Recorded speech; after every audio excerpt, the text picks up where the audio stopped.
বিভিন্ন হলে আন্দোলনের নাম করে নৈরাজ্যকারীরা, সংঘাত সৃষ্টিকারীরা যেভাবে হামলা করেছে আমরা কিন্তু গতকালকে দেখেছি। ঢাকা বিশ্ববিদ্যালয়ের শিক্ষার্থীরা দলে দলে বের হয়ে এসে তাদেরকে প্রতিহত করেছে এবং তাদের সাথে ঢাকা বিশ্ববিদ্যালয়ের আশেপাশের বিভিন্ন এলাকা থেকেও মানুষজন এসে শিক্ষার্থীদের রক্ষার জন্য পাশে দাঁড়িয়েছে এবং তাদেরকে সহযোগিতা করেছে। আমরা বলতে চাই, আমরা কোনো প্রকার কনফ্রন্টেশনে যেতে চাই না। আমরা কোলাবোরেশনের মাধ্যমে দেশের শিক্ষা প্রতিষ্ঠানগুলোতে শিক্ষার সুষ্ঠু পরিবেশ বজায় রাখতে চাই। আমরা চাই দেশের শিক্ষা প্রতিষ্ঠানগুলো যে স্মার্ট শিক্ষা প্রতিষ্ঠানে পরিণত হওয়ার দিকে এগিয়ে চলছে সেই ধারা অব্যাহত থাকুক। বাংলাদেশের সুন্দর সাবলীল অগ্রযাত্রা অব্যাহত থাকুক। এই বাংলাদেশে শান্তির পরিবেশকে অশান্ত কার্যকলাপের মধ্য দিয়ে যারা বিনষ্ট করতে যাচ্ছে তাদের উদ্দেশ্যে আমরা সতর্ক বার্তা দিতে চাই যে আপনাদের এই কার্যক্রম বাংলাদেশ মেনে নেবে না, বাঙালি কখনোই মেনে নেবে না, সচেতন তরুণ সমাজ মেনে নেবে না। যেখানেই আপনারা এই ধরনের নৈরাজ্য সৃষ্টির পায়তারা করবেন, মানুষের জীবনযাত্রাকে বিঘ্নিত করার চেষ্টা করবেন, মানুষের জানমালের ক্ষতি করার চেষ্টা করবেন, মানুষের স্বাভাবিক জীবনযাত্রাকে হুমকিগ্রস্ত করার জন্য অপচেষ্টায় লিপ্ত হবেন, সেখানেই কিন্তু সাধারণ জনগণ, মানুষ আপনাদেরকে দাঁত ভাঙা জবাব দেবে। সুতরাং আমি সবাইকে আহ্বান করব, অনুরোধ জানাবো, যে কোনো বিষয়ে শান্তিপূর্ণভাবে কথা বলার মাধ্যমে সমাধান করা সম্ভব, যে কোনো বিষয় যৌক্তিক উপায়ে সমাধান করা সম্ভব।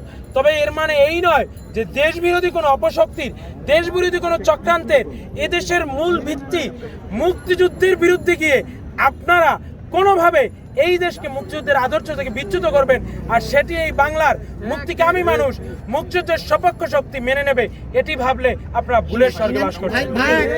কালকে থেকে অস্ত্র ছিল, সেই অস্ত্র সহ তাদের ছবি এসেছে এবং তারা সবাই কে কি সেগুলো আইডেন্টিফাই।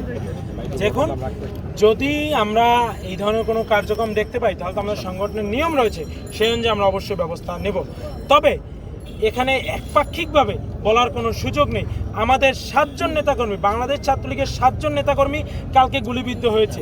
এইগুলি কারা করেছে? আমরা বিশ্বাস করি কখনোই ঢাকা বিশ্ববিদ্যালয়ের কোনো সাধারণ শিক্ষার্থী, ঢাকা বিশ্ববিদ্যালয়ের কোনো শিক্ষার্থী তো আপনার দিকে গুলি ছুটতে পারে না।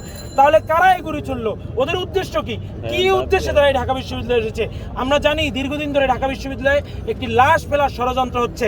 এই লাশ কারা ফেলতে চায় সেই গভীরে আমাদেরকে যেতে হবে। আমরা গতকালকে দেখেছি, আমরা পরিলক্ষণ করেছি, সন্ত্রাসীরা, দেশবিরোধী অপশক্তির সন্ত্রাসীরা এই বিশ্ববিদ্যালয় অস্ত্র এনে নিরস্ত্র সাধারণ ছাত্রদের উপর হামলার অপচেষ্টা করেছে। মুক্তিযুদ্ধের সপক্ষ শক্তির যেই ছাত্ররা রাজপথে নেমে তাদেরকে প্রতিরোধ করেছে তাদের উপরে তারা ব্যাপকভাবে হামলা করেছে। আমরা এই হামলার তীব্র নিন্দা এবং প্রতিবাদ জানাই এবং আইন শৃঙ্খলা রক্ষাকারী বাহিনীর প্রতি আমরা দৃঢ়ভাবে আহ্বান জানাচ্ছি যে গতকাল যারা ঢাকা বিশ্ববিদ্যালয়ে নৈরাজ্য সৃষ্টির অপচেষ্টা করেছে তাদেরকে অবশ্যই খুঁজে বের করে আইনের আশ্রয় আনতে হবে।